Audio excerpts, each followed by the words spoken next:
What's up, everybody? It's DJ J Rock, representing the Power Jam DJs and the event stream team.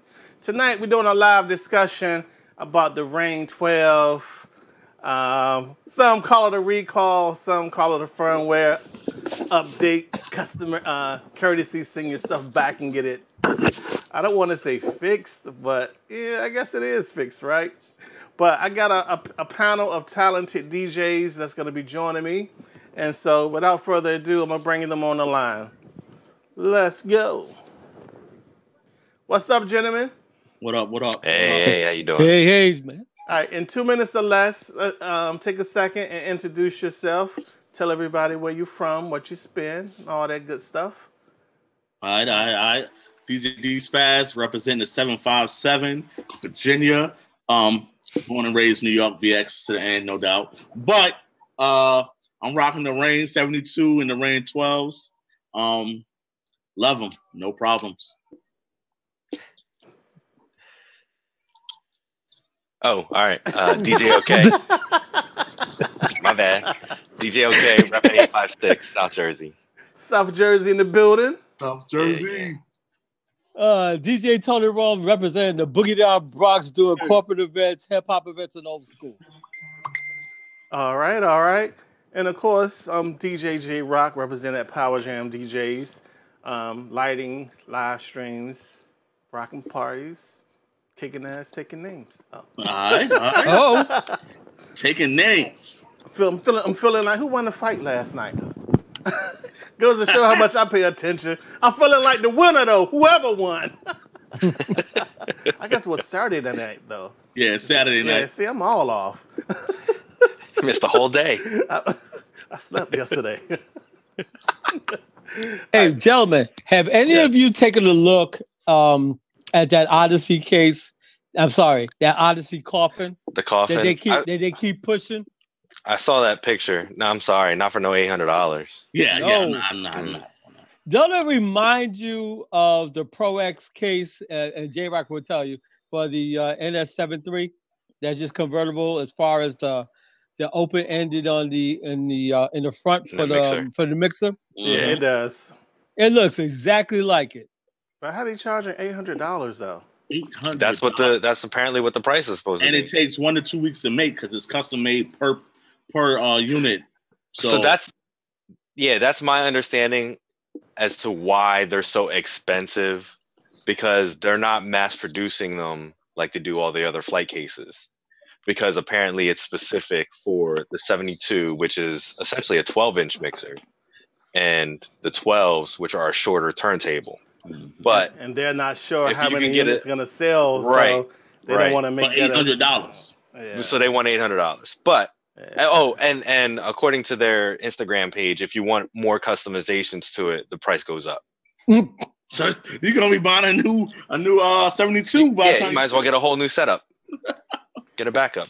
But it doesn't make any sense. No, it doesn't.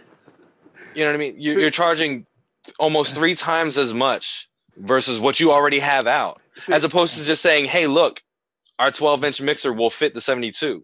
Our 12-inch, our turntable flight cases will fit the 12s. We'll throw you extra padding. Just specify it's for the 12 or specify it's for the 72. They're just trying to make money, man. You got to forget. You can't forget it's a business. It's one thing to try to make money by bumping it up a couple dollars for it being, for the 72 or for the 12, throwing in the extra padding. But it's another thing to charge twice as much, at least twice as much, for the same case that you already offer. Nah, but right now that's not cool.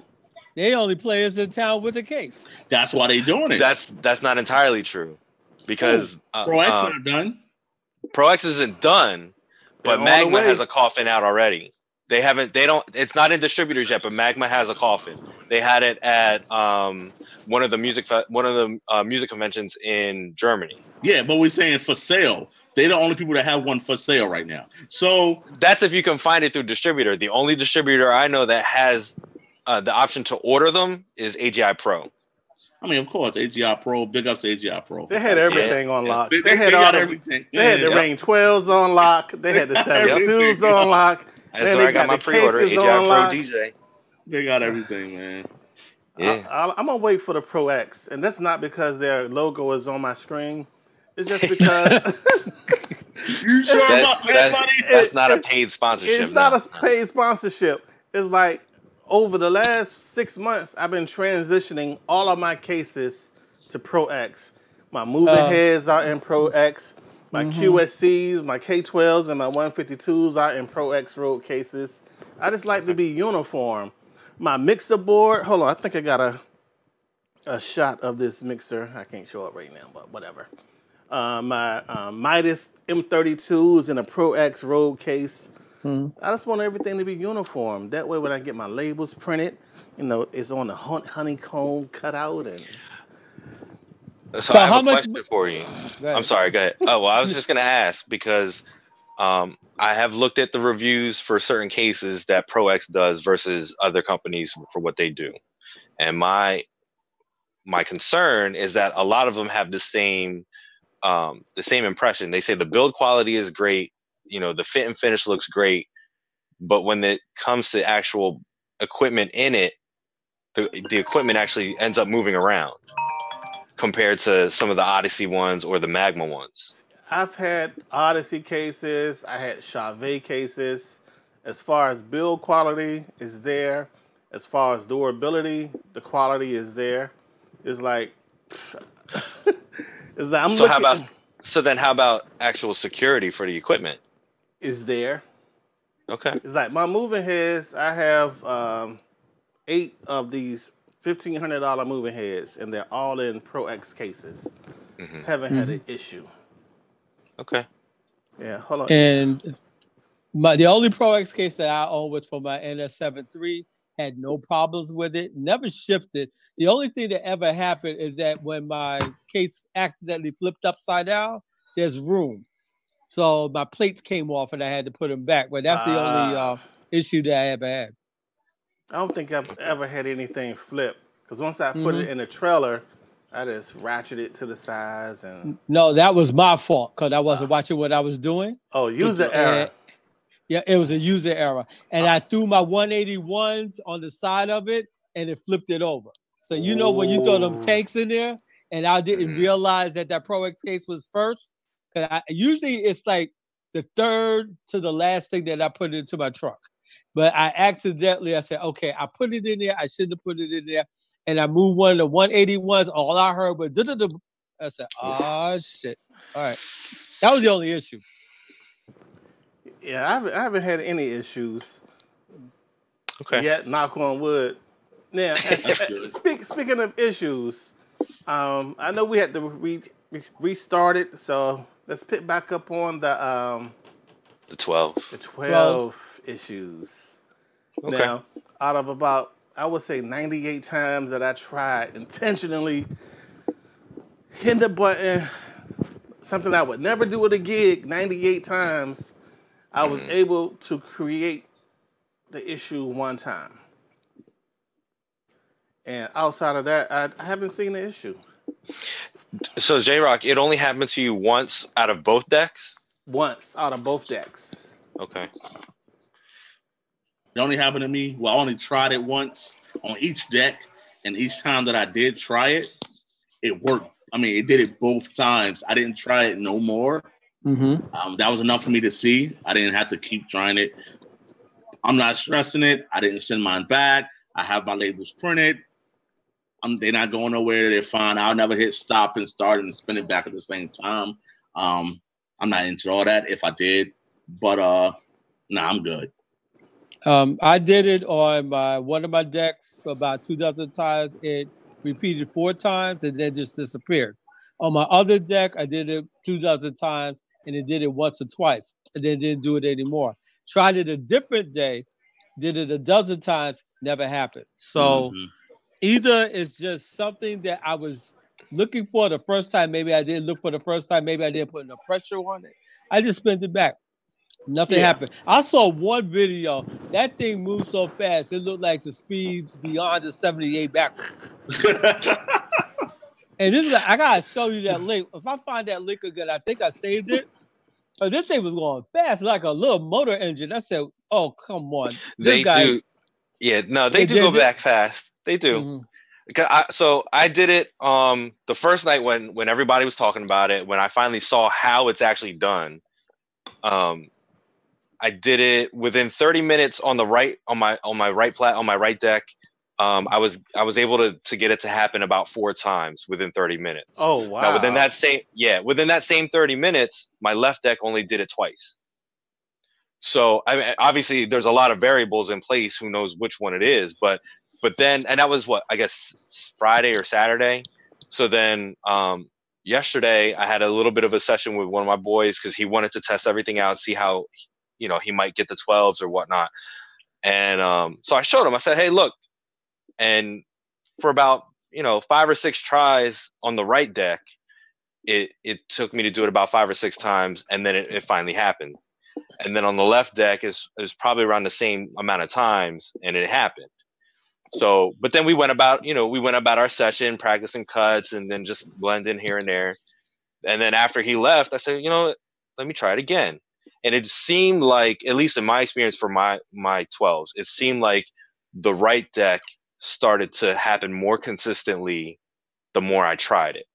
But for the main point being, you have to try it. You have to make it do it in order for it to happen. It doesn't just happen while you're doing what you're doing. And to that point, some people, I feel like they're taking it personal. Like, I understand we spent a lot of money on this stuff. Don't get me wrong. That's the price we pay, literally the price we pay to get this stuff as soon as it's launched. It's called being on the bleeding edge. Sometimes you bleed. Right. Exactly. When you're an early adopter, no matter how much you don't want to be a beta tester, you're still a beta tester, because when it's in demo and R&D and development and then being, at shows and other people are testing it, they're alpha testers, because there's only a limited amount of units out there that they're having people try out. So once there's an issue one time, they fix that issue for that set of units. Yep. And then they go out again and see if there's any other issues. And if there are, they fix it for that set of units. All right, speaking of alpha testers, Rane, if you're listening, I'll happily be an alpha tester. Hey, I would love to be an Give me anything. Send it right here. I'll be an alpha tester. I'll be an alpha tester all day. Yeah. Send me all your crooked units. I'll do it all day. I got no problem. I know a bunch of people that would love to be your Q&A. I mean, quality assurance. Let us know. My thing is, anything you buy I don't care where you buy it from, any store you buy it from, if it first come out, you're testing it pretty much. When Apple put out a new phone, new buyers, they put out a software update. Anybody, Samsung, anybody you buy, they put out updates for reasons. When you go buy a $3,000 MacBook, same thing can happen. But this is, I've been hearing this statement a lot. You should have bought a Pioneer. Pioneer don't have issues. Yes, they do. That's a lie. That's a lie. Yeah. That's a lie. Look at all the record box users. So I mean, there's 2 things to that. So one, S9. I see Corey's post. I'll get to him in a second. There were so many issues with the S9 out of the box. I know people that worked at Serato that flat out said, "I'm not touching it until they get it stable. I'm not touching it." And then people that bought it after a year, they got a notice saying, "Before you hook this up and test this out, put this firmware on it so that it doesn't disconnect on you." See what I mean? That was within the first year. Before less than a year, I know people that sent their S9s back because the XLRs cut out on them in the middle of an event. Right. I'm sorry. Last time I checked, a mixer's supposed to put out music. So if your output cuts out on you, that's worse than your 12 spinning backwards. Yeah. I'm sorry. At least I can stop that real quick. Right. Once you lose your sound, you lose your sound. That's your event's done. And everybody's looking at you like crazy. Right. wasn't the problem with the S9s is the build after the first ones that was sent out? They said that they were made very faulty. I don't know that. I haven't heard that.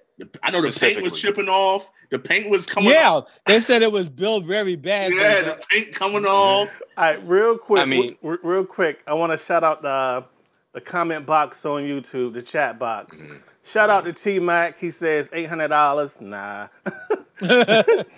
Agreed. Trey says he likes some of the Pro X cases. but he had a issue with the front panel falling out on one. That's interesting. I've never had that. Corey said he got his to do it in 4 tries. What's up, DJ Matty? He asked, how do you like the 1200s compared to the 3900s? I guess that's a question for you, DJ. Okay. Yeah. So it's tough. To me, the 3900 was perfect at the time. It was ahead of its time because you had, at the time of its release, even with the 3700, it was a bit of a quiet release, but at the time, Technique had announced that they were going to stop making tables. So everybody took that as, oh, that's the death of turntables right there. Nobody can live up to the classic 1200. You have the stand-in, you have the Audio Technica, or you have all these other ones that are out there, but they don't live up to, even Newmark tables, they don't live up to the Technique 1200, which was fine. So other people were trying to figure out, okay, well, mobile DJs don't want to carry a 1200 because it's so heavy. They don't want to carry the Stanton 150 because it's so heavy. So the reason why I opted for the 3900 was because everything was moving digitally. So it's a great media player. You know what I mean? It has the option to do CDs. You could do USB links. You could do MP3 CDs. You could do MP3 through a USB. You could hook it up to your computer. And you can put in a regular CD on the fly. It was so versatile for a mobile DJ. That's what you want. That's what you need. So if I had to compare it, but from that to the 12, they're really two different devices. You know what I mean? That's how I feel about it. Because the 12 is a dedicated MIDI device. It only puts out a MIDI signal. Whereas the 3900, it could take all the other inputs as well as put out a MIDI signal. And the MIDI signal was versatile because it worked with Mix Vibes, Tractor, Serato, Virtual DJ, Engine. You know what I mean? So it worked on so many different pieces of software. But at the same time, it only got a year or two's worth of support from Denon and Serato. Once Serato DJ came out, it lost support. Serato didn't want to map it. Denon didn't want to map it. Denon, was still on the cusp of, well, we have this large flagship media player, but everything's moving digitally, so let's push out all these controllers. And that's what they did. They put out the 6000, they put out the 7000, they put out the 8000. There might have been a 4000 in there somewhere. You know what I mean? So they put out so many smaller portable devices that they literally just dropped support for that 3900. That's what kind of got me. I still use mine. One of my motors went on one deck. I have to touch base with somebody that might have some know-how to fix it, but the other one works. After all these years, the other one still works. So I like it. That's actually my backup system right now. I shipped my 12s back today. The 12s, as far as feels go, the 12s to me are the closest thing to that turntable. The 3900 had, it was rumored that it had the same motor as a Technique because it was that heavy duty magnet. And if you took the platter off, you could see it. Whereas with the 12, you can't see the motor. Yeah, they got that joker hidden. Yeah. Real quick in the comment box, Trey says Pioneer has way more issues. And also he says, he mentioned the whole paint chipping thing. And that was a big issue for a lot of people. Their paint chipping. It was a big issue. Now, have you guys noticed anything with the cosmetics on the Rane 12? Nah. I can't say that I have. I'm not gonna lie. Between the one session I had a few weeks ago, or the last Tuesday, because it was right before the announcement, with all the guys that had cutting on it, I was actually watching how they were cutting on it, and I'm like, man, I wonder if that's gonna start chipping, if that's gonna fade or whatever. And luckily it hasn't. I've had it since the 11th, so it's been almost a week, 2 weeks. But mine seems to be holding up. Mine's good. I got a skin on mine, but I'm waiting on my magnetic. Yeah, my magnetic skin is on, and it's good. I mean, I can say this. Last week when I had the spin back situation, I got mad that night. I immediately unhugged them. Immediately. I'm talking about immediately. Unhooked them, tossed them joints to the side, put my Technique 1200s up. It's so funny, right? I got so angry. I posted one of my systems for sale. I was like, you know what? I saw. I'm done. That's why I saw, and I was like, dude, is it that serious? Like, and I'm not gonna lie, when I did it, I was like, oh hey, look at that. It's spinning backwards. And then I said, it's spinning backwards really fast. I didn't think it could go that fast because it doesn't go that fast forward. Yeah. I'm like, wow, that's okay. But all you know right, it is what it is. When I put my Technique 1200s up and I got back on those, to me, they felt whack, yo. It's wow. Hold on. Flag on the play. I gotta say it. I don't have 12s. I'm not gonna lie. They didn't feel comfortable to me no more. Mind you, I've been spinning on turntables all my life. I never owned a controller. This was my first thing close to a controller, and I've been spinning since the 80s. The views that are being expressed by DJs Spies are not necessarily. I got back on my 1200s. I was like, it don't feel the same. The Rane 12s actually feel better to me. Oh, so you like your new side piece instead of your old girl? Yeah. But you know that don't last long though. But, I know. But technology is a wonderful thing. Your side piece gotta go back. It's that high motor torque. It's that constant. There's no wow flutter. You know what I mean? There's no analog delay. And see, with the 12s, like you know how it shows the pitch control on the interface and the mixer of the 72. With the 12s, it's not as accurate as it is with the Rane. It's like it goes together. Yep. And like I kept messing with the pitch. I was like, oh, this is terrible, man. You know what I mean? But that's all because of the fact that most old school DJs will tell you it's all about finesse. If you could rock 1200s, you could rock the 12s and vice versa. Oh yeah.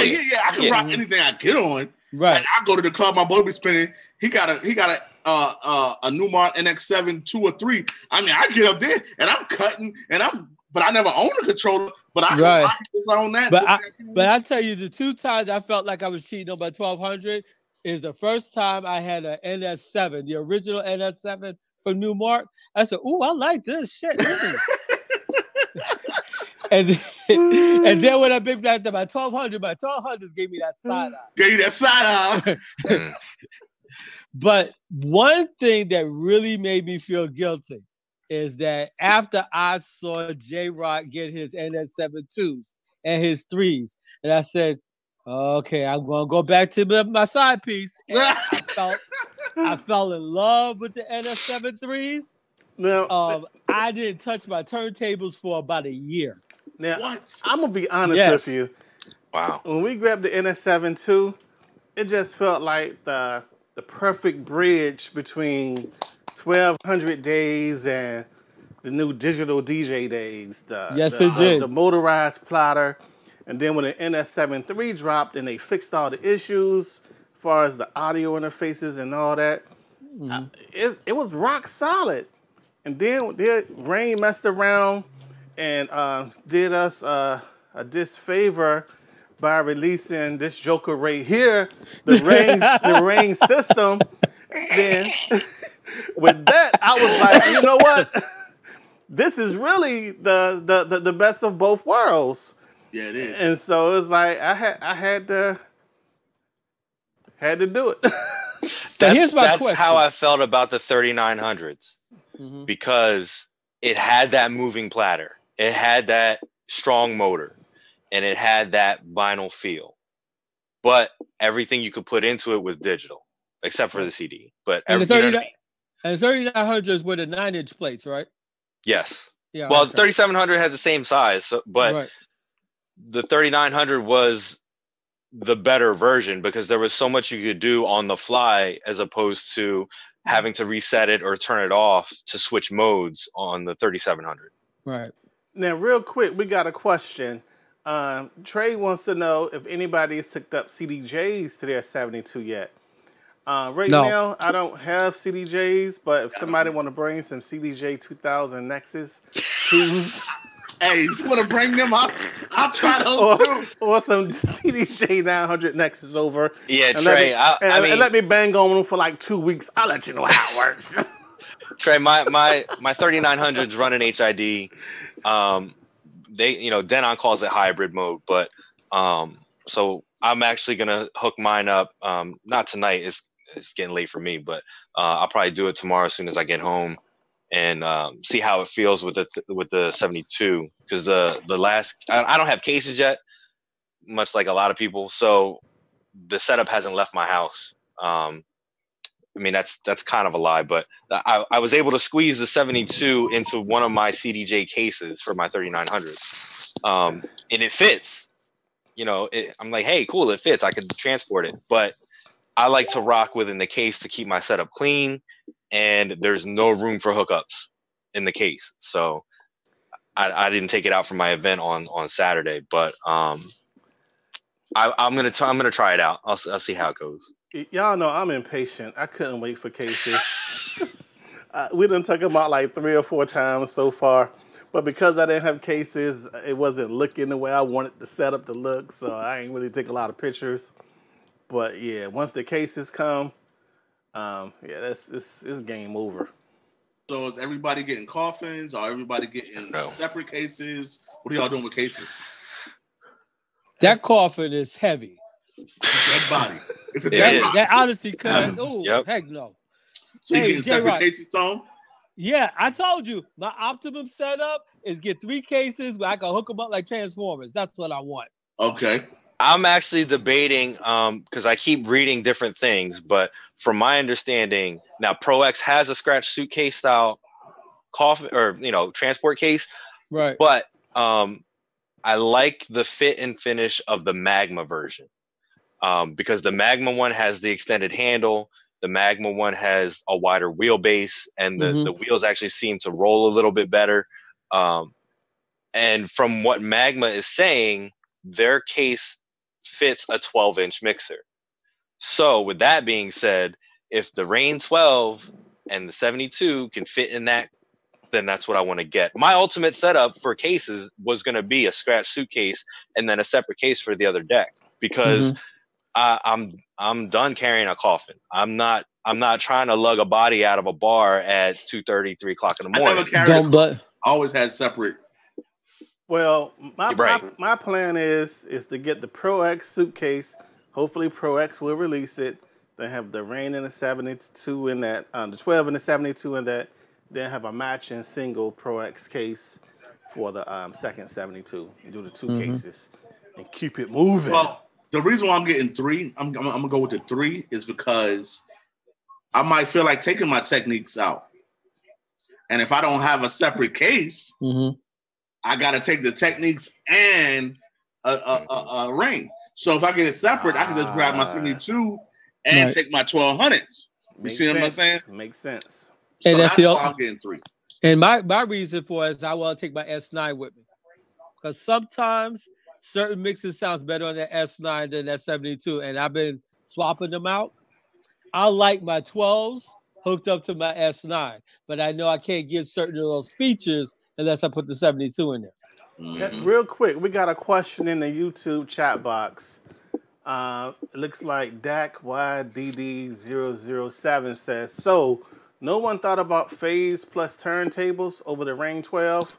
Myself personally, I don't have turntables. So in order to use phase, I'll have to buy the phase, the turntables, and my thing about the phase is I sold my 1200s. Phase is it's not something that you can use. Phase is an attachment. It's not something that you use to do a whole party. You got to charge those things. You got to have an additional adapter. Phase the phase thing is something that when y'all guys want to scratch or you going to do an hour or 2, that's not something that you use as a setup.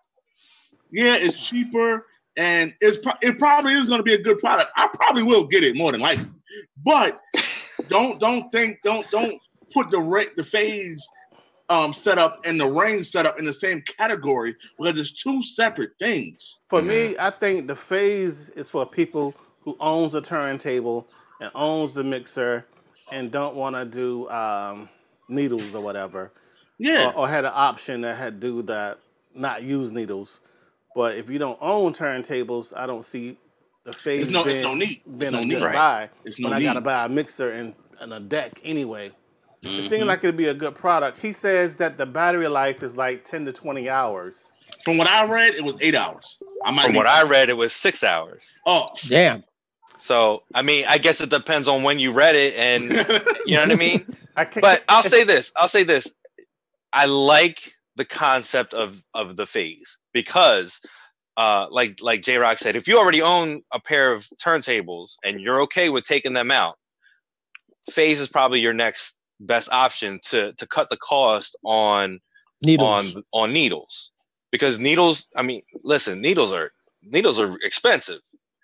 And needles are expensive, control vinyl is expensive, regular vinyl is expensive at this point nowadays. So, you know, if you like to rock off of a 1200, or if you have a 1200, if you have reloops, if you have the Audio Technica, if you have a stand, and you don't want to spend any more money, you know, other than a third of the cost of a 12 in the long run, or, you know, half of a 12 in the long run, then maybe phase is probably your best option. It's probably more portable, considering you have, you know, you may not have to bring your deck to the venue. They might already have it. All right, it's time for a shameless plug. Phase. If you want to send us 4 sets of units to test, we'll test it out for you, and I'll let you know exactly how long that battery life is. I'll be glad to put these down. I got 4. Look, I keep available. I got 2 on my head shelves, 4 more right here. I keep needles. Yep. You're bad as I am. My biggest concern, and I love their work. I've seen, you know, the wireless fader is dope. Now, but my concern would be interference, because it's a wireless signal that you're relying on. Like for me, whereas I got the 1200 is a direct input. Like for me, I already got wireless uplights. I got wireless DMX. I'm broadcasting live, and there's Wi-Fi in the venue. How's that Bluetooth to the phase gonna compete? And plus, you gotta look at setup time. So you gotta hook up the phase, the turntables to the phase to the Serato box, or to the mixer.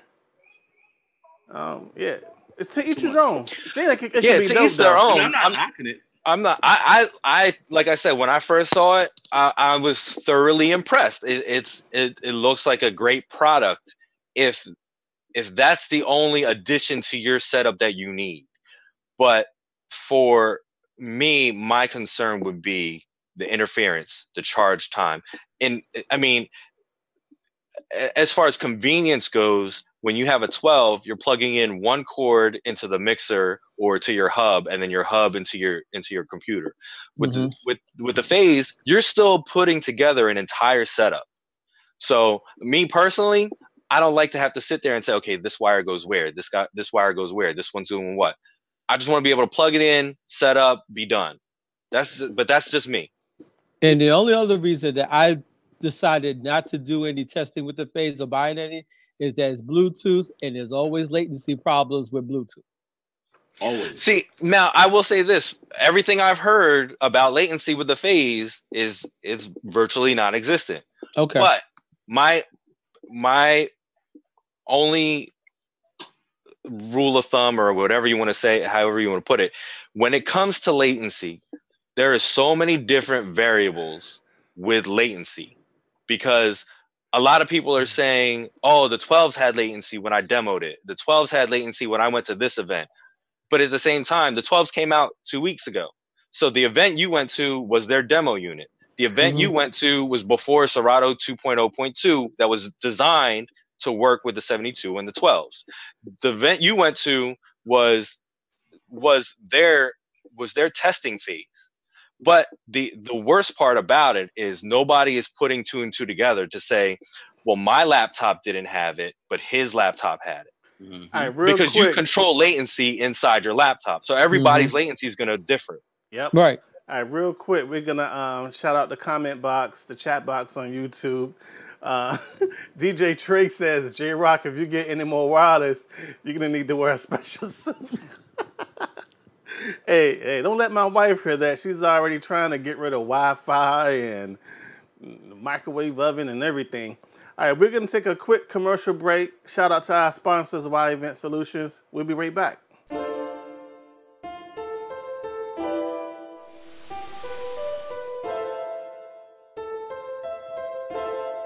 Welcome to the low life.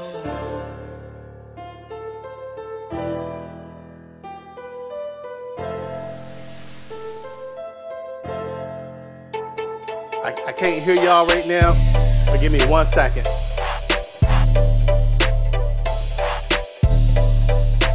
When I bring y'all back on camera, then I'll be able to hear y'all.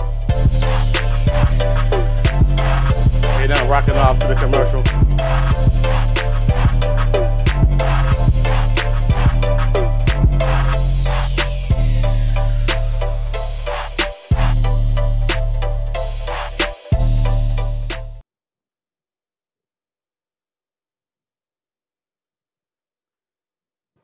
All right, and we're back. We're going to bring the panel back on. Shout out to the sponsor, Wow Event Solutions, www.just2wow.com. And look, I have a question. Why when it comes to the phase, it have no issues, no lag, no nothing. It's perfect, but it's not out yet. And it's not out yet, and no latency, no nothing. It's not even directly connected. But when it comes to the Rane, something that's directly connected, it's out. Updates then came out, and they have latency. I just don't understand how people jump on a bandwagon or something, maybe because of a price or whatever, and just say, hey, this one is better automatically because I can afford this one, or because I want this one. I agree. Now, it's funny because so at the battles, the DMC battles last year, when they announced the 72, everybody was hyped. Oh, the 72 looks dope. Nobody knew about the 12, right? Mm-hmm. Nobody knew about the 12 until the DJ Expo when they had it set up with the 12. And everybody's like, oh, that's dope. There's no needle. And you can do this and that and the other.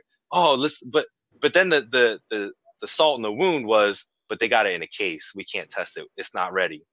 Right? Yeah, but everybody knew about it. So because everybody knew about it means it was supposed to get launched. It was supposed to get launched. It was supposed to get launched. So all you hear now is, especially in light of this firmware issue, is, oh, after so many delays, it's still not ready. Well, they never announced the release date. So the delays are in your head.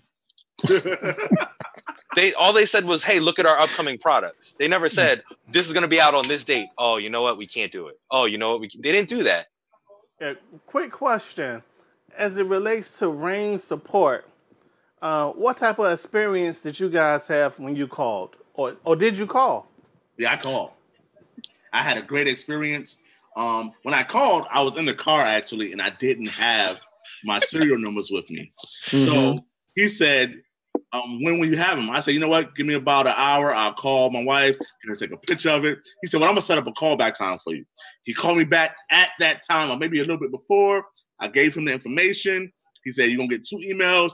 Boom. It was seamless. Mm-hmm. So the day the announcement dropped, or the day I saw J-Rock's post about the announcement, I was on my way home, and I said, all right, let me give them a call and see what they have to say, just to get an idea of how everything's supposed to work. The first time I called, there was no answer. You know, it went through their automated system, and then it was like, it said, oh, our hours of operation, we close at, I think they said like 6:30. Well, I called at 5:30. So, well, it's an hour ahead of time. Why is it that there's no answer? So then I hung up right away, but then I called right back. I said, let me see what happened. So I called right back, and I was going to try to leave a message to see if somebody would call me back. And as soon as I hit the button to leave a message, somebody picked up. It was a live person. And I said, okay, cool. Asked them about the situation, told them, yeah, I have some concerns, but I didn't test it yet. He asked me flat out, did you get to test it yet? I said, no. He said, well, I'll be totally honest with you. It's it doesn't just happen. Like, you have to make it happen. So I said, okay, well, I don't know what that means. I don't know how to make it happen. So there was a bit of miscommunication. Long story short, there was a bit of miscommunication on my part. I thought the gentleman was going to send me the RMA information because I gave him my serial numbers. I took pictures of those the day I opened them. And so I was able to give him all that information, and he said, okay, yeah, I'll put that in here. So I was actually waiting on him to send me an email because he said, if you experience the problem, respond to the email. But in his notes, he also said, if he experiences the problem, he's going to let me know in the email and call us back to get the details on the RMA. So really, I was supposed to call him back first. So since I didn't hear anything Thursday, Friday, I called in the morning on my way to work, and that gentleman set everything up for me. While I was on the phone with him, actually, he sent me a test email. He said, all right, well, our information's correct. So I'm going to send this to you. Let me know if you get it. I got it. So he said, okay, I see what the issue was. The notes here say we were expecting you to call back to let us know if you verified the issue. But then within maybe 20 minutes of me getting off the phone with him, I had my labels in my email. Yep. So I had my experience was great. All right, this was my experience. I called them. I was on hold for like 2 minutes. A gentleman answered the phone. He said, I need to get your contact information. The lines are pretty busy right now. Somebody will give you a call back within an hour. So I gave him the info. The guy was pretty pleasant. I said, cool. Hung up the phone. The phone rung like 4 minutes later. I got the return call. And I said, my name is J Rock. I got the 72s and the Rane and the 12s. And I have the spin back issue. He said, well, this is what we're going to do. I'm going to send them back. We'll take care of it for you. He was real honest. He said, you probably should wait till like Monday. I think he told you the same thing because they won't be sitting over the weekend. You can enjoy them because it's not like they're going to blow up or anything like that. So I said, all right, cool. I put them in the mail Monday or Tuesday. And so they sent the packing slip, received it within an hour. So now it's on me. I spent the whole weekend just recording mixes and having fun, no issues. So I'm on the fence. Like, do I really want to send them off now? Or do I want to wait? Because I'm thinking about putting them in the mail tomorrow. That way, by the time I get my cases, they should be back. You get everything, right? Everything show up at the same time. It's like Christmas all over again. And then in the meantime, it's my wife I'm going to unbox her stuff probably when I ship mine off. Make sure she's not looking. Okay, so I'm glad Rumors is not here because he's gonna get salty. So you understand I have two, but my so hold on. You have 2 72s and you have 4 Rane 12s. You got 2 complete systems. Anyway, so I got 2. Hey, somebody mute his mic. No, I told you there's no issue anymore. So one of the factors is that I didn't know whether I was going to send both of them back or one. But I called my distributor. He said, I wouldn't send the one that was a gift. I said, because if you did and something happens and they have to refund you for whatever reason, they're going to say, hey, but we've refunded him already. Yeah.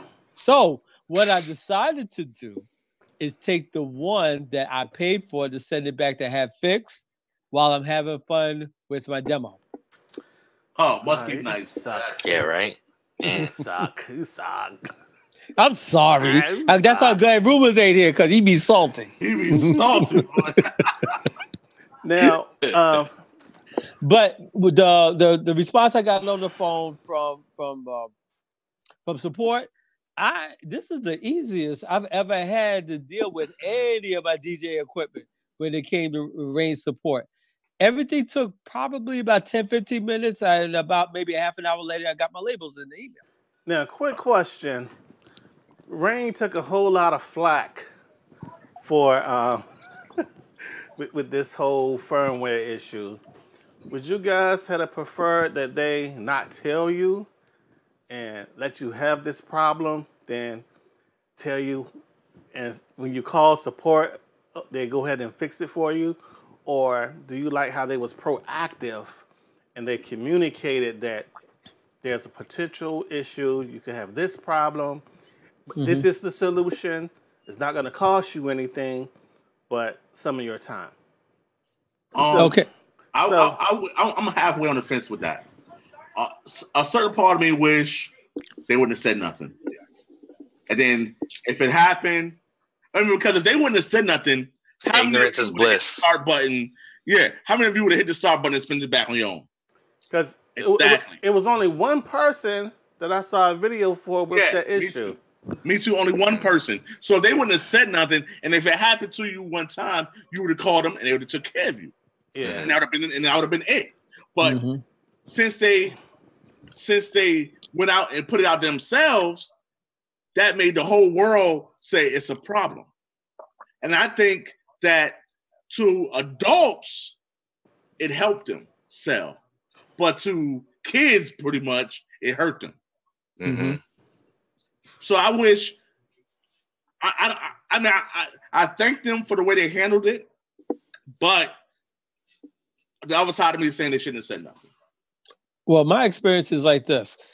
It's not like this setup is a mid setup. It's not like it's like an entry level setup. This is a premium setup. Yes, and most people weren't fortunate enough to get a deal like I know some people did, and get it for like $2,500, somewhere between $2,300 and $2,500. Oh yeah, I got that deal. I didn't get that deal. Yeah, I didn't get that deal. But there were people, J-Rock. I'm sorry, I'm not playing with you, J-Rock. I'm just playing because you didn't get it. But there were some people who I got a good deal, but I ain't complaining. There were some people that got a 2-for-1 deal. Yeah, I know about that person. And shame on them too. Well, anyway. Hey Frank, what's your address? 1313 Mockingbird Lane. That's what my address is. So this is different than anybody buying like a mid-level controller and paying anywhere between $400 to $1,000 for it. You paid $3,000. A lot of people couldn't afford $3,000. A lot of people had to sell their old gear. I kept seeing people sell stuff on so many Facebook selling sites. It got redundant. I'm selling my 12. People were selling their 12s for this. They're 1200s. Nah, they can't go nowhere. See, the thing is, my wife and I, we have an understanding. She said, you can buy whatever you want, as long as we got food in the house, the bills is paid, and the credit is good. There you go. That's why I love your wife. But also, we only have so much space to store The store ishing. Yep. And so it's like storage is my problem. And so but just to say that I love the way that they took the proactive stance because it is expensive. It is. $3,000 plus all the other costs that we're about to pay anywhere between $450 to about $800 for a coffee. That's an extra expense. Yeah, I'm not paying $800 for a coffee. I'm not paying. Before I do that, I will mod some cases. But you still gonna spend about $400 or $500. But I know Pro X is gonna release a product that's the real price. That's not gonna be overly inflated. You're still gonna spend $400 or $500 for it. Yeah. Yeah. But that's $400 or $500 for an entire setup as opposed to almost $1,000 on top of the $3,000 you already spent. $3,000 plus another $500, and then if you buy anything else for it, skins, color caps, vinyl. And vinyl's expensive too. It's a premium setup. $4,000. You know how many used cars you can buy with $4,000? Stop throwing out numbers. Stop throwing out numbers. I don't want my wife to hear all these numbers. Oh, sorry, baby, for the regular people. Skins are free. Skins are free, baby. Oh, my bad. For the regular people. Skins are free. But as I said, I understand they took the proactive stance, and I applaud them for it because, as I said, this is expensive. So I'd rather them do that than not say nothing, and then I'm sitting out there with a $4,000 paperweight. Yeah. Yep, absolutely. Yeah, that would be very bad. I mean, I'll be honest. This is ultimately what I wanted. I was actually in the market for a while for to upgrade to turntables from my 3900s, and I really like the Reloop equipment, and the Reloop 8000s have been out for a while. So instead of, and my luck would have been if I bought a set of 8000s, they would have released an MK2. So I said, okay, well, let me wait for them to make the announcement for an MK2, and then I'll decide if that's the ones that I want. But instead, they decided to announce an MK2 for their 7000s, the ones that I don't want. So then I waited a little longer, and I found out about the 12. And then the 12 had a release date. So I said, okay, well, if I get the 12, and I weighed the pros and cons. I said, if I get the 12, I can't do anything else with it but plug it in to my computer, much like I do now with my 3900s. The only upside is my 3900s, I can use USB, a CD, MP3. I can use hybrid mode and link them together, the versatility. So I said, these are actually going to be less versatile. However, the demos that I saw, I said, okay, one thing I'm honest with myself about that I don't like is always having to look at adjustments. I don't want to have to worry about adjusting the tone arm. I don't want to worry about having to adjust the needle. I don't want to worry about having to adjust the height and worry about ruining my needles or my vinyls. And then in the end, it's just going to cost me more money to buy new needles, to buy new vinyl. And I was like, there's a limit for me. I want to be able to have my cake and eat it too. So I have to set a limit. But so I finally said, all right, I'll do the 12s. You got to look at it this way. Like Trey Valentine says, it's still less than the DJM 900 Nexus 2 and 2 CDJs.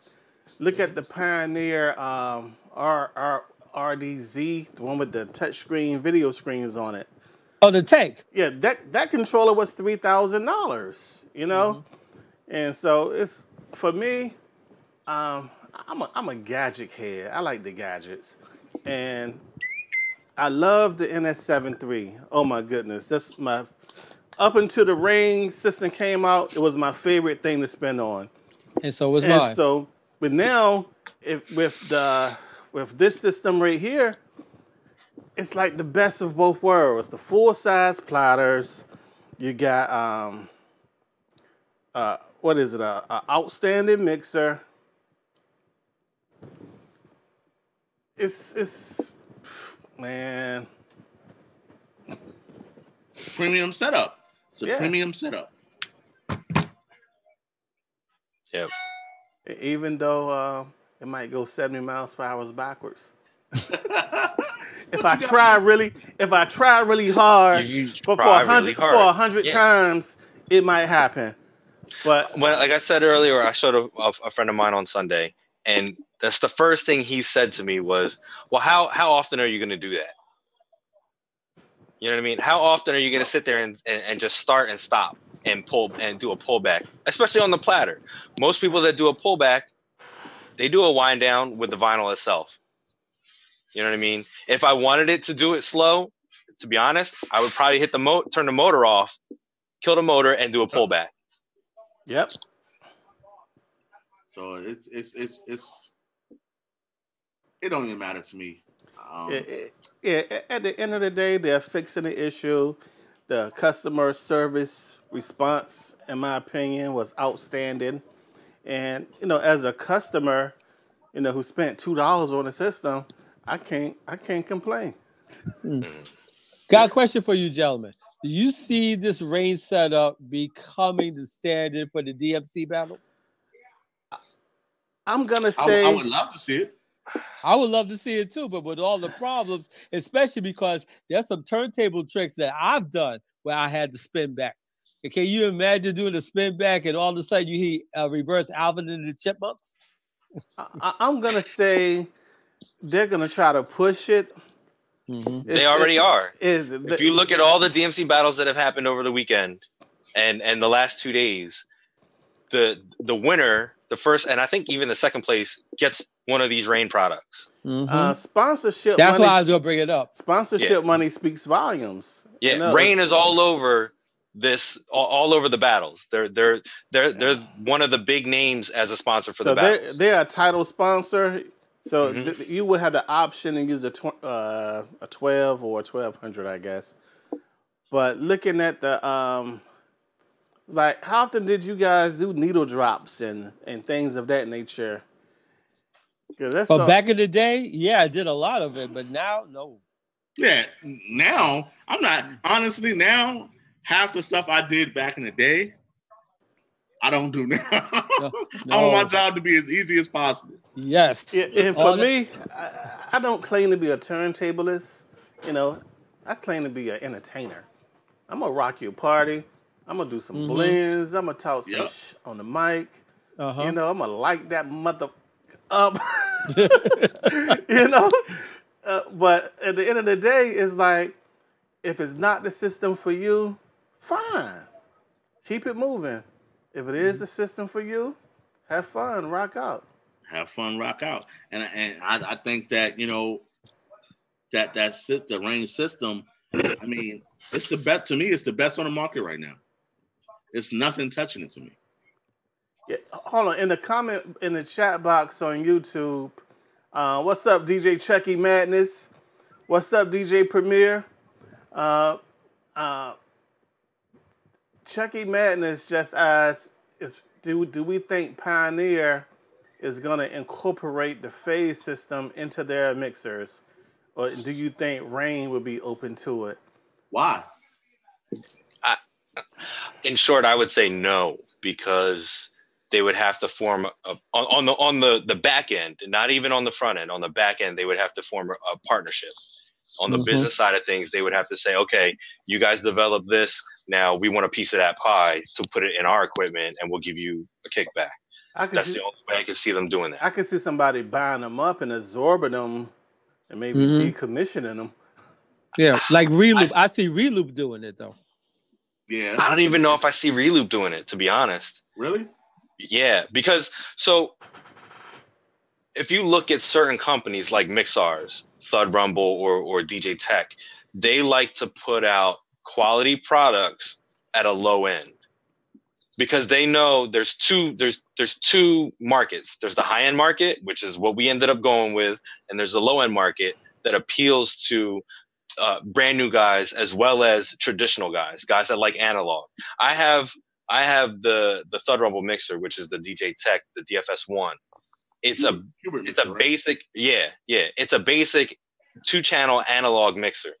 I got that, my SL3 box, and 2 turntables. That was my original setup. The only downside is that mixer is RCA out only, so I couldn't use that to gig out. But it gives me that grassroots feel. It gives me that originality from stripped down, nothing else. You know what I mean? I can literally load up a cut track and a beat, move my laptop over, and go at it right there. Or if I wanted to just grab a beat off my laptop and use one of my scratch vinyls, I could do that too. So to me, that gives me that originality feel. I mean, Chucky Madness was made for, though. When I first seen you with it, all it was is a basic in your house scratching, cutting. That's all it is for. I don't think that mixer is for clubs, parties, whatever.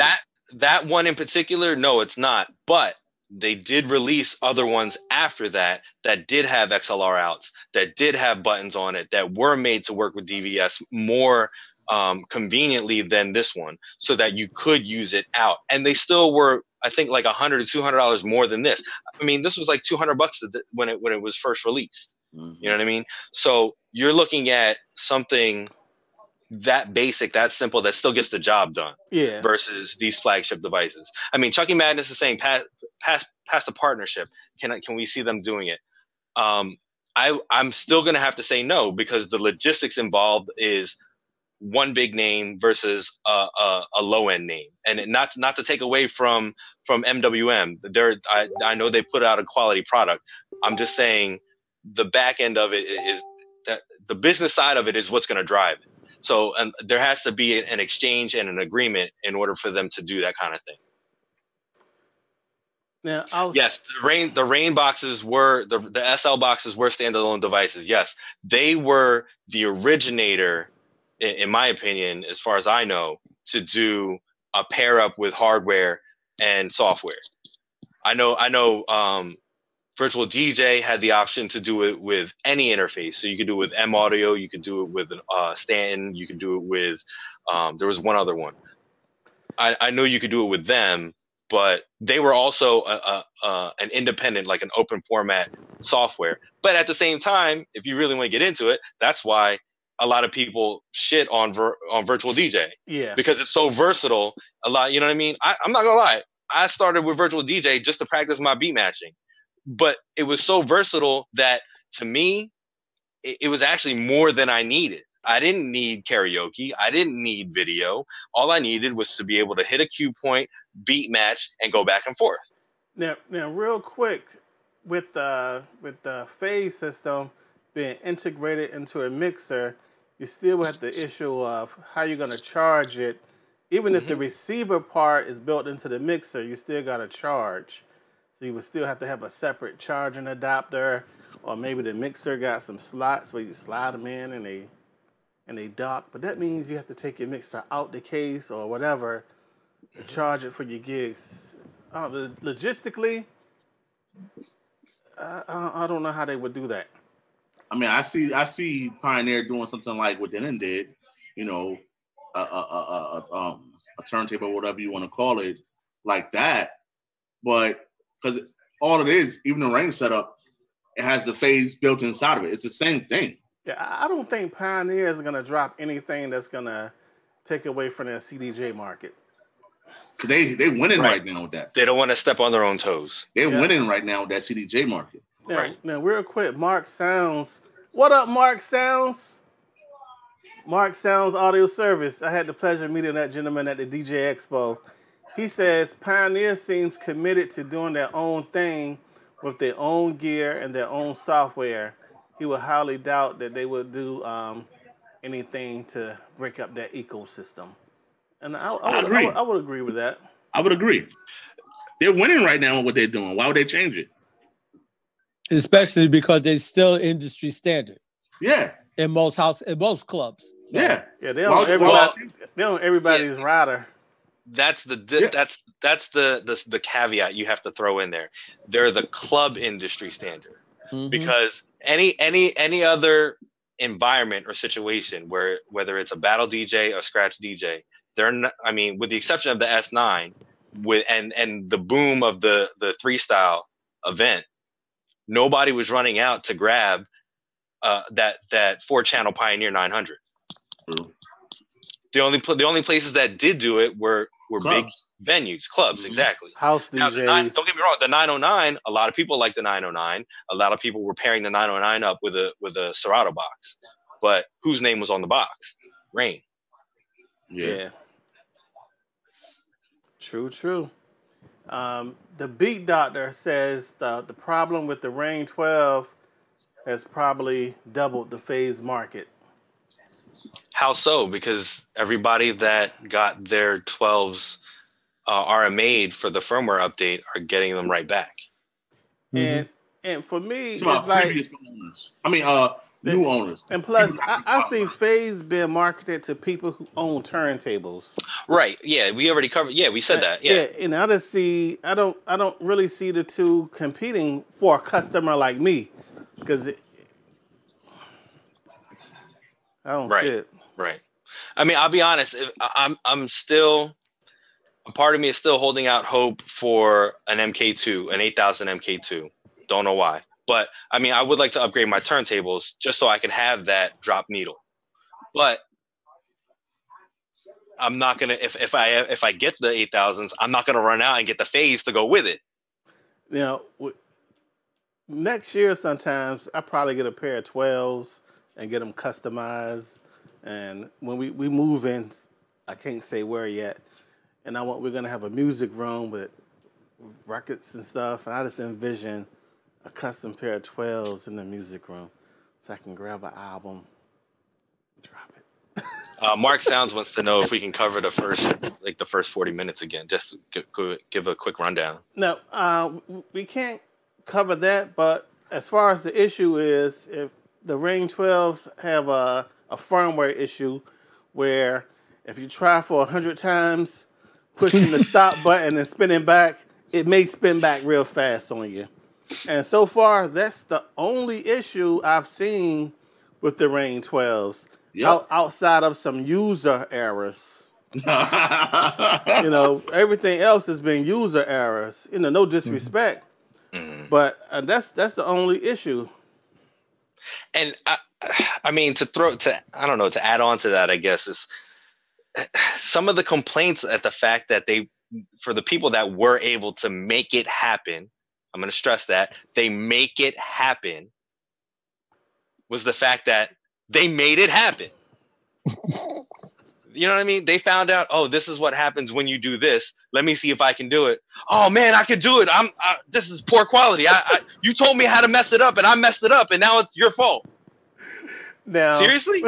Now, Cool DJ Dre says the 12s are turntables with no tone arms, and if I'm not mistaken, then Henry Customs or somebody make tone arms. Made a tone arm for him for the 12s. Jesse Dean's design, yeah, he made a tone arm for the 12. Yeah, it's a magnetic. Why? Why?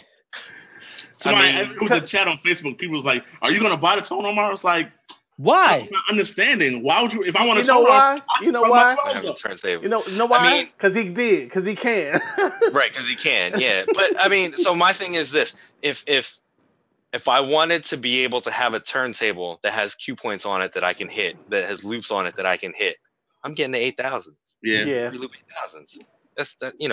That is what it is. Yeah, if I had to buy turntables outside of the warm and sentimental feeling you get from owning 1200s, I think I would go with the reloops if I was going to do the turntable. And another thing, people are trying to compare the Rane 12s to reloops, and they're not remembering that the Rane 12s are based on a standard Technique 1200, where the reloops are based on super OEM turntables. So they're not going to have the same feature set or feel as, like a super OEM. But now, I'll tell you something that I did when I set up the 12s. And it's because of the fact that there are 12 inches. I was looking for a tone arm when I set this thing up. I'm looking for it, and I said, "Where's the needle at?" I said, "Oh, I'm stupid." Okay. Because if you have 1200s, doesn't the motor sound, the Rane 12 sound like the motor for the, I don't know if you ever seen the 12s, the 1210s. It sounds just like that motor. Oh, and I really? said, yeah. And when I heard the motor, I was like, okay, fine. Where my tone? Let me set up the car. Ain't no damn cartridge. So they got the effect. But if you have ever used 1200s for a long period of time, like I have, ever since the 80s up until now, I've used 1200s. Me too. At one time, I was cheap. I got some D1s. I still got them in my closet. They're shrink wrap for prosperity. But when I got my first $900, I bought a pair of 1200. All right, real quick, we're going to take a commercial break, and we'll be right back. Welcome to the lowlife.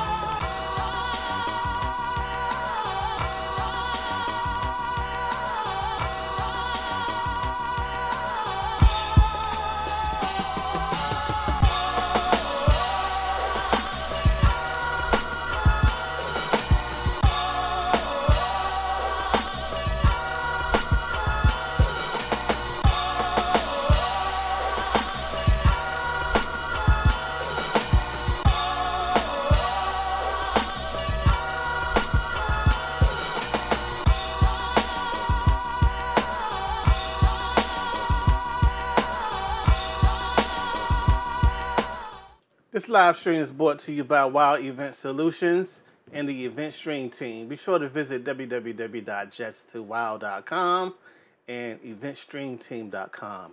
Streaming your events live. We making movies, baby! All right, we back.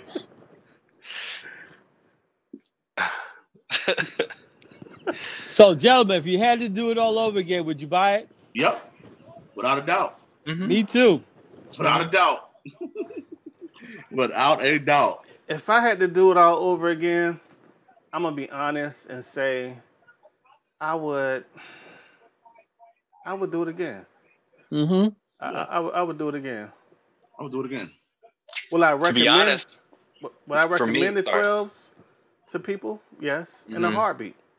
hmm to be honest, for me, if I had to do it all over again, I might not have the 72.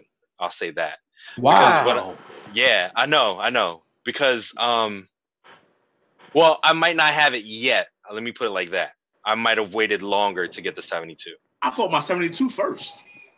Well, so I was saving up for the tables. That was my goal. But I also had money saved up as it was. And then I got married in October, and as one of my wedding gifts. Thank you. As one of my Congrats. Yeah, gifts. congrats. Thank you.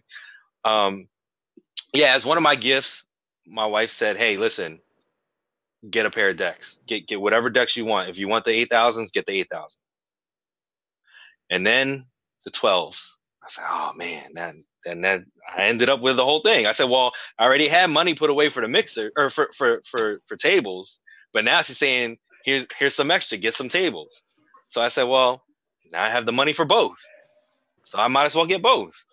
And that's how I ended up with both. See, and my thinking was, I wanted the 12s, and it's like I might as well get the mixer as well, because I couldn't see buying a S9 or another mixer. Just I don't know, it wouldn't seem right. But now that I got the 72, I'm gonna be honest and say that this mixer is dope as. Check this out. This mixer is I dope. wasn't even thinking about no equipment. I knew I wanted to get a new mixer, and I was out there trying to figure out what I was gonna do, right? And so a week before it dropped, I forgot the stuff was coming out. I said, "Oh, I'm gonna get this." So I called up AGI Pro, of course, and they said, "Yeah, we got one. We're gonna have something." I said, "All right." I ordered the mixer. A couple of days later, I got my mixer, and I'm like, "Oh man, this is dope." Anthony, DJ Stallion, it was like, "Yo, you need them 12s." Once again, call AGI. Y'all got the 12s? Yup. I need them overnight. How much is gonna be? $500. Oh. I went to my UPS with my business, created my own labels, sent to my label, got it overnight. Boom. Who told you 500 overnight? Overnight. AGI. Really? Yeah. AGI. The whole so Spaz, did you get your whole setup together? No, just the 12. Just the Rane. Okay. Just the 12s. Yeah. Because the whole setup together, I contemplated that. I said, "Oh well, it drops on the 4th. That's when they're sending them out. Do I want it by that weekend?" I said, "No, I can wait," because that shipping was ridiculous. Because I wanted it was like now. it was almost 75 pounds of shipment. I was like, "Oh, I don't know about I paid that." for my Rane for the 72 to get here the next day. I paid for my 12s to get here the next day. I wanted it the next day. Now this is crazy. On the 4th of April, I called my guy. He said, "We're gonna have them in stock." He told me that Monday. And so Wednesday morning, I called him. He said, "I only got 2 sets, and I can't give you one." So I'm literally looking at the phone like, what the? I was expecting to be driving to pick up my stuff. Mm-hmm. And so I go in full-fledged panic mode. I said, "You know what?" Got on the phone, and I found the 72, the 12s at Musician's Friend. And so I called, and I spoke to one guy. He gave me a price that I didn't want to pay. I called 3 times. And then I got a young lady who was willing to price match my guy. And so she gave it to me at the price that I was going to pay locally. Then I saved on taxes, and she threw in 2-day shipping. Wow. Well, let me take that back. I didn't pay $500 shipping. They wasn't charging me $500. It might have been half or something like that. Maybe like $300 or something like that. Now, it was pretty outrageous. At least for the whole setup. If you pre-ordered the bundle with the 212s and the 72, that overnight shipping was ridiculous. I was like, so I told myself, no, I'll let them send it ground, standard, whatever, and I'll take the money that they're asking for shipment, and I'll try and put it towards cases. I got my 72 from AGI. They gave me a really good price.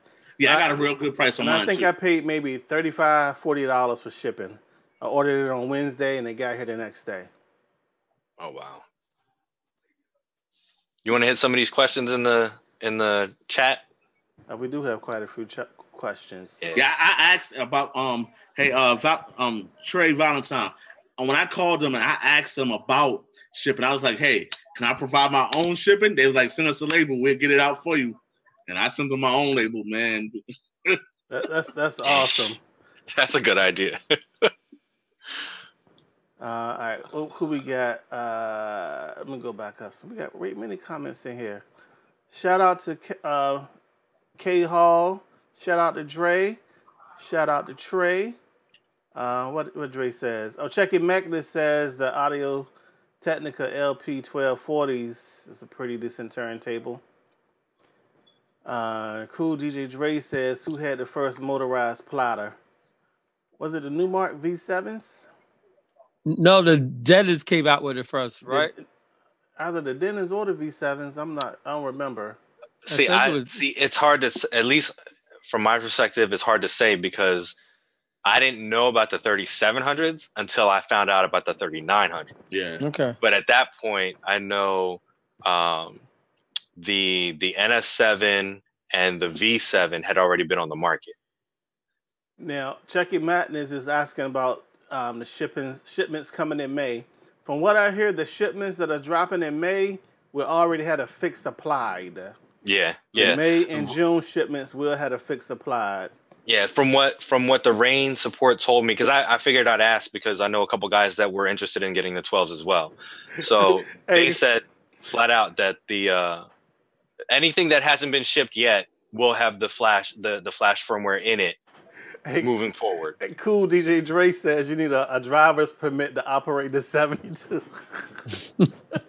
It is a lot going on. I can't front, man. There is quite a learning curve with this mixer. I'm not even gonna lie. And if y'all want to get into the mixer, I did find out a couple things that hopefully it gets firmware update down the road. Yeah, we'll take a few minutes at the end. Somebody says, okay, morning, beautiful. I don't know what that is. Overnight shipping. Trey Valentine says, UPS bust your head. Yeah, they do. Yeah. Make your life easier. All right. Now, if you tune into the chat box, you tune into the video, hit at the chat box and tell us, if you're thinking about getting the Rane 12s or the 72 mixer. Let us know. DJ OK, you want to talk about what you discovered on the 72? All right, so a couple of things. First, actually, I think you brought it to my attention, J-Rock, was the master volume meter for the LEDs next to the main. Since, at least I didn't notice if this was the same way before the firmware update, but after the firmware update, J-Rock brought it to my attention. The LEDs next to the main seem to show audio output even if the main is set to 0. Mm-hmm. I know typically that only happens on the channel faders, but and I know on my 62 it doesn't show it unless I turn that main up. So that's one thing I'm pretty sure should be able to be fixed by a firmware update. Now, obviously, I don't know how you guys are gonna feel about this or if you'll ever use it.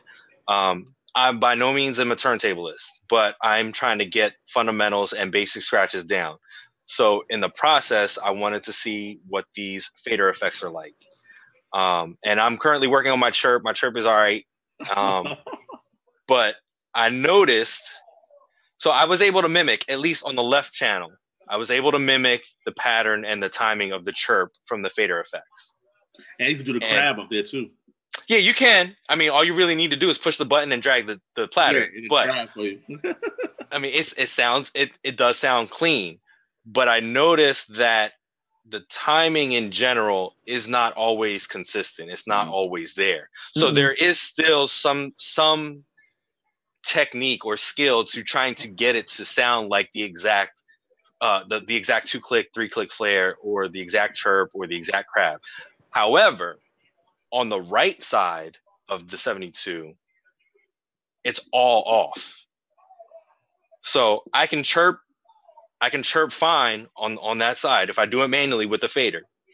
But when I try to mimic the chirp with the fader effects, it's way off. The timing's off, the sound is off. No matter how many times I try to let go of the button and time it to when I'm manipulating the platter, the sound is completely off. It doesn't even sound like a chirp. It sounds almost more like a stab. But that sounds like a firmware could yeah, I'm hoping they can fix that with a firmware update too. And I would definitely give their support a call just in case nobody else has placed that call yet. I'm gonna put it. Don't say nothing, man. Don't say nothing. Then it's gonna be a big deal about that. Yeah, man. right. Now Fred Lockett says the problem with the main volume knob is a MIDI hardware problem. He had to send his 72 back to Rane to get it fixed. Fred, are you on in the Facebook group? I would like to send you a link so you can come into this live stream and talk about this. If you're in the Rane 12 and 72 users group on Jimmy J. Rock Reed, send me a message so I can send you a link so you can talk about that real quick. But as far as the effects goes, the pad effects are dope. The internal effects are okay. I wish you could tweak them a little more, but I gotta play with that some. I need them louder. J-Rock. Well, actually, Spaz, you'll probably be able to get use out of this too. And I saw this because another DJ that was on his rant about everything posted a video and was talking about it. And then another Rane product ambassador said, no, you're doing it wrong. This is how it's done. So I took that information and I said, okay, let me take a look. And so initially we complained, or we made the comment that it doesn't sound like the effects are very loud or strong. I found that before you plug in the 72 to Serato, or before you turn Serato on, when you power up the 72, it shows you the flex effects in blue, and it has the frequency and the depth are low. Right, but they're on, but they're low. So what you need to do is select those individually. Select the one and turn it up. So he said frequency is the volume, and the second one I think it's depth is the length of the effect. So I actually set both of mine to max, and I powered on. I opened up Serato, and it was like night and day. You could hear everything. Yeah, you could hear, especially the echo, which is what most of us use. Yeah. You could hear it right away. The only caveat, and it's probably something, RTFM is probably something there, but the only thing I haven't seen is how to make that adjustment on the fly while Serato's open. Real quick, you guys can't see this, but the viewers will be able to see. I'm zoomed in on my mixer, and I'm gonna try to show that real quick. So guys, bear with me. All right. I got a question right while he's doing that. Are y'all effects? All right, so this is the internal. And actually, if you double click on the internal effect, you can adjust it with Serato open. You just need to double click, then you could tweak that effect. Now, let me you see the up depth and the feedback? Yeah, I'm gonna load up a track real quick that won't flag me for copyrights on YouTube. You know how we get flagged for copyrights? There you go, yeah. So you see how your right channel has depth and frequency? Yep, see? So if you tap on depth and you turn, not even double tap, just tap. Oh, I see what you're doing. Okay. I see what you're doing. Oh, look at that. So now you double tap to go back. Hold on, do what now? So I'm gonna load up a track real quick. Set up with Serato. Mine's not plugged into my computer, so it's just on. Okay. Now I see what you're talking about. Is the echo distorted when you turn it up?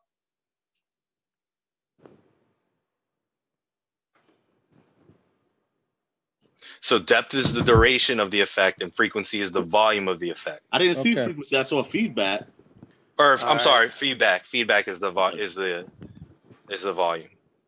Oh, feedback is the volume. Yeah. Okay, now I see it. Okay. What kind of phone is that you rocking, Frank? Oh, that's a Note 8. Oh, okay. Yeah. Note 8. Mm-hmm. No iPhone, man. Heck no.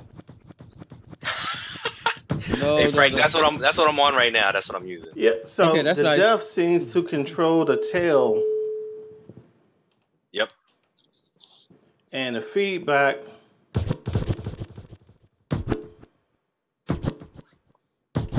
The feedback controls how many times you hear it. If you turn the feedback up, it tails longer. So that's one of the complaints that people had, was that the tail wasn't long enough. So pretty much if you read the manual, then the depth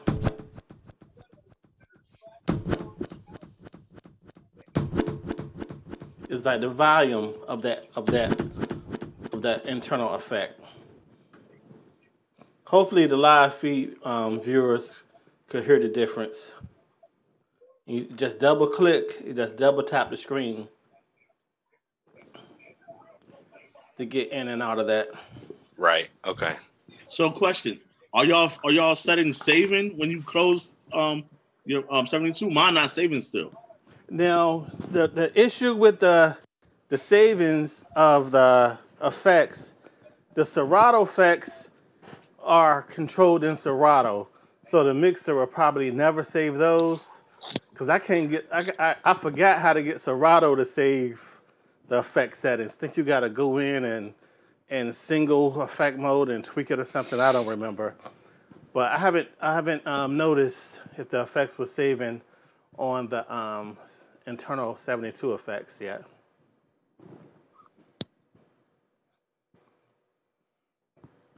Okay. Yeah, in the chat box we got correct. Frequency is the Trey Valentine said frequency is the volume. That's how Serato does it in their effects. Rodney Joseph says, I think most people are not reading first. They're That's just really thinking. what it is. Yeah. That really is what it They're is. just thinking they know it all. Yeah, We feel like we can just get on and go. For all of my IT geeks out there, and my headphones that's wilding out on me. We used to say this thing, the problem exists between the keyboard and the chair. And the chair. Pebcap. And I think a lot of the issues are definitely some of that going on. Yeah. It's a pebcac. Feedback is not just the reverb, it's on some of the other internal effects as well. And he says people got to read. Keon says it's the same way on the Rane 57. All right, gentlemen, we've reached, we were scheduled for an hour. We're now at an hour 42. Wow. Mondays, man. Mondays go by, man. Time flies. Yeah, there's only 4 of us, too. It's I know, right? But I want to thank everybody for definitely tuning in. Do me a favor, go and join the Facebook group, Rane 12 and 72 users group on Facebook. A link will be in the bottom of this video. We'll make that available for you. And it's a group, a good group of guys and girls in there sharing knowledge, and that's helping each other get through some of these learning curves with this particular system. And so before we sign off, I want to give my panel an opportunity to give their contact information. So, gentlemen, how can the folks reach you? You can reach me at Instagram, DJ D Spaz, Twitter, DJ D Spaz, Facebook, my government. Damon Chandler, DamonChandler, or you can reach me at djdspaz@gmail.com. Boom, boom, boom. Gotcha. You can reach me at Zucker Entertainment at ZZZUCKAENT@gmail.com. You can reach me Instagram and Twitter at DJ_O_K. Search me on Facebook, DJOK fan page. My email is DJ_O_K@outlook.com. Yeah, that's about it. One more thing. Don't forget to like my fan page, DJ D Spaz fan page. Good look, okay? I forgot about that. Plug in. Yeah.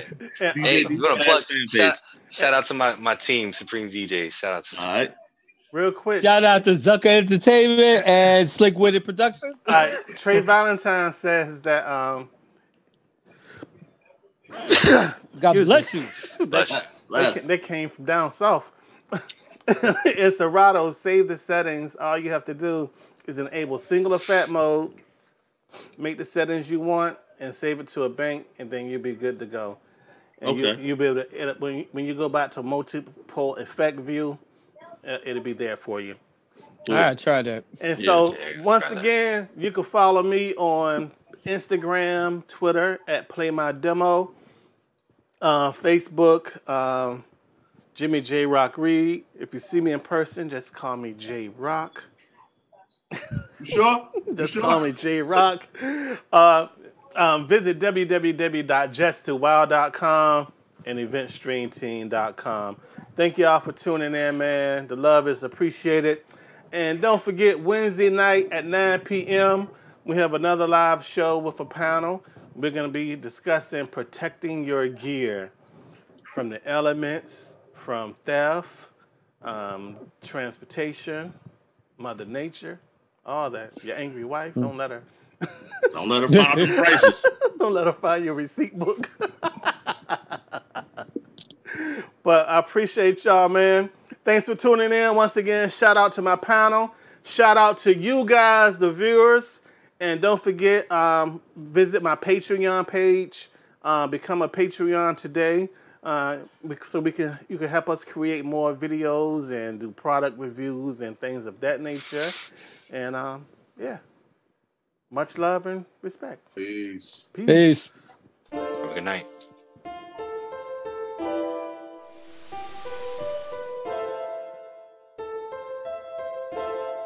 Welcome to the low life.